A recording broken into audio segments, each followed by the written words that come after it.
Every day, without realizing it, most people repeat a habit that slowly destroys their ability to focus. It doesn't feel harmful. It doesn't feel dangerous. In fact, it feels productive, responsible, even smart. But over time, this one habit quietly trains the brain to become restless, scattered, and impatient. The habit is constantly switching attention, checking something just for a second, jumping between tasks, refreshing, scanning, and reacting all day long. It feels like staying on top of things, but it's doing the opposite. Modern life encourages this behavior. Notifications arrive constantly. Emails demand quick replies. Tabs stay open. Feeds never end. The brain is rewarded for responding fast, not for staying focused. Every small check gives a tiny burst of stimulation. Over time, the brain begins to crave these quick hits. Deep focus starts to feel uncomfortable. Silence feels boring. Working on one thing for a long time feels almost impossible. The problem isn't that you can't focus. It's that you're training your brain not to.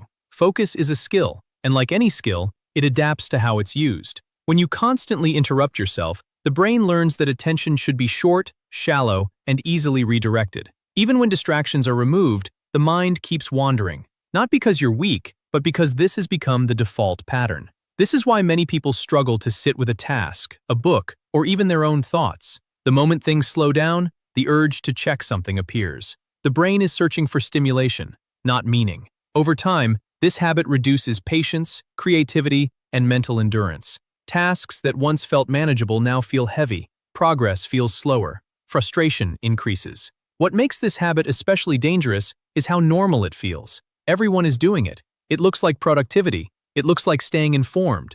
But in reality, it fragments attention into tiny pieces. And attention, once fragmented, is hard to rebuild. Fixing this doesn't require deleting every app or disappearing from the world. It requires rebuilding the relationship with attention. The first step is noticing how often you switch, how often you interrupt yourself, how rarely you let your mind stay on one thing without checking something else. The second step is simple but uncomfortable. Create small blocks of uninterrupted focus, even 10 or 15 minutes at a time. One task, one direction, no switching. At first, the mind will resist. It will feel bored, restless. That discomfort is not a problem. It's a sign that the brain is relearning how to focus. Over time, something changes. Focus becomes easier. Thoughts become clearer. Tasks feel lighter. You stop fighting your own mind. The constant urge to check fades. Work feels more satisfying, not because it's easier, but because attention is no longer broken into pieces. The daily habit destroying your focus isn't laziness or lack of discipline. It's constant interruption. And once you break that habit, focus doesn't need to be forced. It slowly comes back on its own.